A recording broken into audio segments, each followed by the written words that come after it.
নমস্কার বন্ধুরা, অনিফার্স world YouTube চ্যানেলে আপনাদেরকে স্বাগত। শিক্ষক শিক্ষিকাদের জন্য অত্যন্ত গুরুত্বপূর্ণ একটা অর্ডার দেওয়া হয়েছে। এই অর্ডারের বিষয়বস্তু এটাই যে পশ্চিমবঙ্গ সমগ্র শিক্ষা মিশনের নির্দেশ অনুযায়ী রাজ্যের সমস্ত স্টুডেন্টদের জন্য আপার আইডি তৈরি নিশ্চিত করার নির্দেশটি এখানে দেওয়া হয়েছে। তো এখন যদি আপনারা ইউডাইস প্লাস পোর্টাল ওপেন করেন, সেখানে দেখবেন আপার মডিউল বলে একটা অপশন রয়েছে। বাম দিকে যে মেনুগুলো রয়েছে সেখানেই আপার মডিউল বলে একটা অপশন রয়েছে। তো কি সেই জিনিসটা? One nation one student ID, এই ধারণার অধীনে automated permanent academic account registry, যাকে শর্ট ফর্মে বলা হচ্ছে আপার, যেখানে 12 ডিজিটের একটা আইডি কার্ড, যেটা স্টুডেন্টের জন্য সারা জীবন থাকবে। মানে একদম স্কুল লেভেল থেকে উচ্চ শিক্ষা পর্যন্ত একজন স্টুডেন্টের সমস্ত একাডেমিক রেকর্ড ওই একটি জায়গাতে স্টোর থাকবে।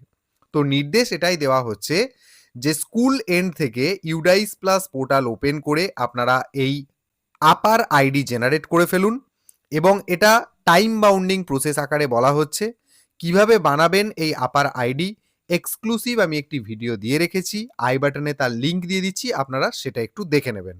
আর মাথায় রাখবেন যে আপার আইডি তৈরি করতে অবশ্যই স্টুডেন্টের বাবা অথবা মা অথবা লিগ্যাল গার্জেন যিনি রয়েছেন তার কনসেন্ট নিতে হবে, তার মতামত নিতে হবে।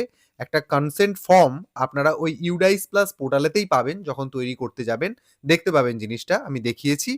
তো সেটা আপনাদেরকে ফিল আপ করতে হবে, এবং যার কনসেন্ট নিচ্ছেন সেটা বাবা হোক, মা হোক বা লিগ্যাল গার্জেন হোক, তার আধার নম্বরটা কিন্তু ওখানে পুট করতে হবে। অতএব আপনারা চাইলে এই কনসেন্ট নেওয়ার জন্য প্রত্যেক গার্জেনকে আপনারা জানাতে পারেন, অথবা একটা গার্জেন মিটিংও করে নিতে পারেন, সেখানে টোটাল বিষয়বস্তুটা তুলে ধরলেন, তাহলে আপনাদেরই কাজটা করতে সুবিধা হবে। তো মোট কথা, আপনাদেরকে ইউডাইস প্লাস পোর্টালে গিয়ে আপনার বিদ্যালয়ের যে স্টুডেন্টগুলি রয়েছে প্রত্যেকটি স্টুডেন্টের আপার আইডি জেনারেট করতে হবে। তো ছোট্ট নির্দেশিকা শিক্ষক শিক্ষিকাদের জন্য, ভিডিওটি অবশ্যই সকলের সাথে শেয়ার করুন, এবং আপনারা যারা আমার চ্যানেলে নতুন তারা চ্যানেলটিকে সাবস্ক্রাইব করে নিতে ভুলবেন না।